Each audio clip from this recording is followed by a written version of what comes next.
Қыздар, бүгін үшінші сабақ. Үшінші сабақты бастау үшін бәрібірде сол бірінші қадамымызды қайтадан бастаймыз. Мына бірінші қадамымызды қайтадан бастаймыз. Сіздер уже тоқып үйрендіңіздер. Бірінші, екінші қадамды тоқып үйренбесеңіздер, жаңа бірінші, екінші сабақты қайталап көріп алсаңыздар болады. Қыздар, көктем күндеріңмен, ертең 8 март. Бәрлерін құттықтаймын, өмірде бар жақсылыққа ие болыңдар. Көктем күнінде жайнап, жарқырап жүре беріңдер.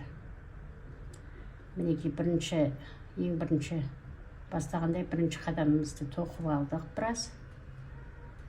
Енді қазір үшінші қадамға көшеміз. Қараңыздар, міне, осылай бір қатарға әдемілеп тоқып алдыңыздар. Енді келесі үшінші қадамымыз бізде накидпен болады. Қараңыздар, міне, накид. Бастау үшін накид жасайсыз, сосын бірінші рядқа түспейсіз, екінші рядқа түсесіз. Міне, бірінші қатардың екінші ілмегіне түсесіз да, міне, накидпен былай тоқып аласыз. Екеуін бірге тоқып алып шығарасыз, одан кейін тағы екеуін бірге тоқып аласыз. Содан қайтадан накид жасайсыз, келесі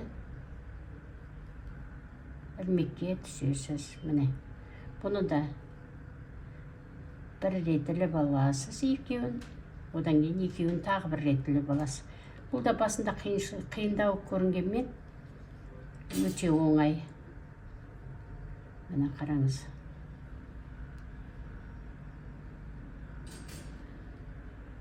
Міне.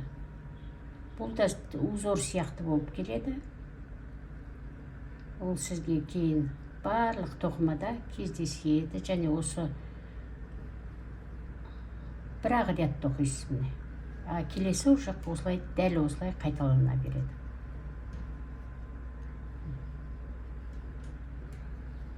Қиындығы жоқ. Мына, іліп алдыңыз, енді накид жасайсыз. Накидтан кейін мінекей келесі рядтың бірінші қадамына кіресіз. Міне, екеуін бірге іліп аласыз, содан кейін екі жіпті бірге іліп аласыз. Түкте қиындық жоқ. Мінекей накид жасайсыз, келесі қадамның бірінші петеліне түсесіз, одан кейін мына былай. Тағы да накид.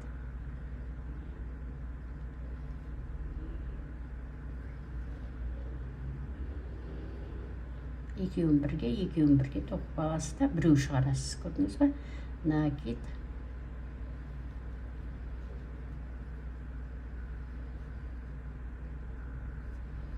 Бұл да өте оңай және тез тоқылады.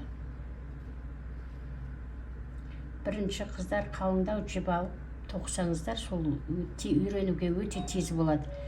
Ең бірінші үйреніп жатқан кезде сіздер жіпті де, крючокты да таңдап отырмаңыздар. Кейін өздеріңізге бір нәрсе тоқып атқан кезде жіптің ұзындығын, жаңа несін, жуандығын, сосын крючоктың соған сәйкес келуін бәрін қадағалайсыздар, кейін тоқыман тоққан кезде.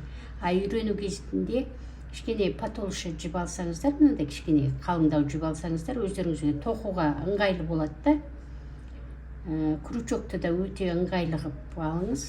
Мен негізі көбінше төртінші крючокпен үйретемін. Өйткені төртінші крючок қолға да ыңғайлы.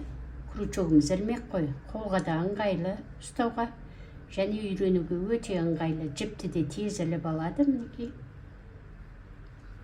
Анандай толсты ілмек алмаңыздар, ол сізге қазір қолайсыз болады үйренуге.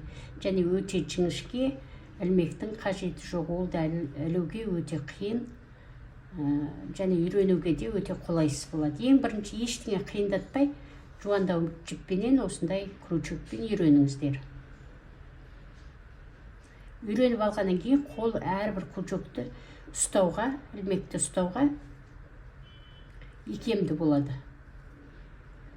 Міне, уже бір ряды бітті. Мінекей қараңыздаршы, қандай тамаша өрнек шықты.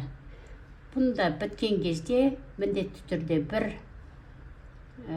көтеріп аласыздар, бір ілмекпенен келесі бұрылымға қараңыздар.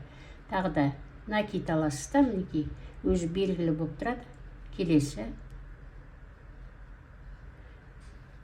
қатарға қадам жасаймыз. Міне қараңыз, накид.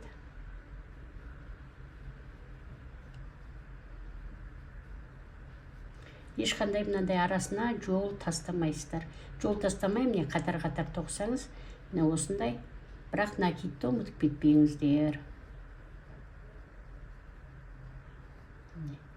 Накид.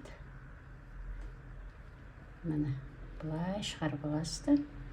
Бұлай тоқисыз. Накид. Келесіге тоқып аласыздар. Кішкене көтересіздер осылай. Сосын барып, екеуін бірге тоқып аласыз. Мына екеуін бірге тоқып алсаңыз, сонда бір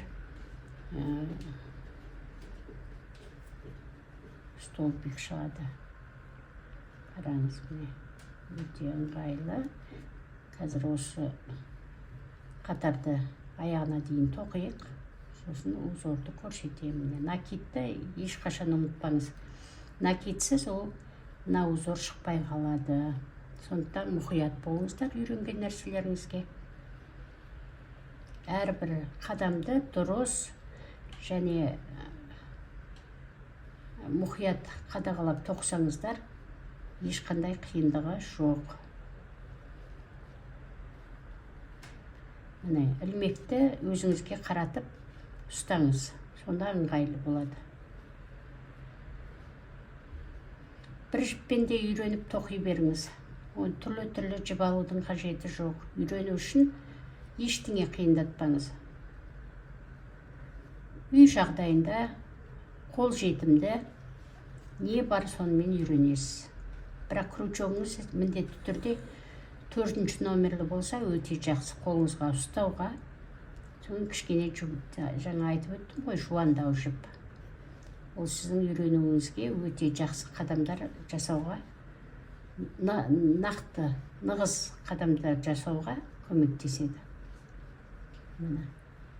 Қазір уже аяқталып қалды біздің үшінші сабағымыз. Қараңыз, тағы да айтып өтем, накидті ешқандай ұмытпаңыз. Тағы бір рет жасайсыз. Тағы накид. Міне соңғы ілмекті іліп алып жатырмыз. Қараңыз, ең соңында. Міне. Одан кейін обязательно бір ілмекті іліп алуды ұмытпаңыздар. Мінекей, өте тамаша өрнек шықты. Бұл біздің үшінші қадамымыз, үшінші сабағымыз. Ұмытпаңыздар, қайталаңыздар. Үй тапсырмасы сіздерге көп рет қайталап қолдарыңызды жаттықтыру.